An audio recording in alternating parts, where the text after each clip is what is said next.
ஆட்டோவா? அதுவும் காருப்பா. காரா? என்ன வண்டிடி? மாருதி, டாடா? மாருதி டாட்டா எனக்கு தெரியுமே. மாருதி டாட்டால எவ்வளவு பெரிய கம்பெனி. ஏய், மாருதி வேற, டாடா வேற. அதான், ஆனா அதை இடிக்கல. பெரிய வண்டியா? கியா? இல்லப்பா. ஸ்கோடா? ஃபோக்ஸ்வேகன்? இது மைக் மோகனா. ஏய், ஹோண்டா? ஹுண்டாயா? மஹேந்திரா? இல்ல. எம்ஜி? எம்ஜிஆரா? ஏய், இதுக்கும் மேலையா?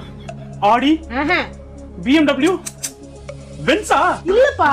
அப்பா, நல்ல வேளை நான் தப்பிச்சேன்டா. ஏதாவது பழைய வண்டி ஏதாவது அடிச்சிட்டு இருப்பேன். அப்பா, நான் கூட பயந்துட்டேன்டா. ஆனா அதோட லோகோ பார்த்தேன். லோகோவா? என்ன எப்படி இருந்தது? ஒரு நாய் இப்படி திரும்பி எகிரி குதிச்சிட்டு இருந்துச்சுடா. அடியே, அது ஜாகுவார்.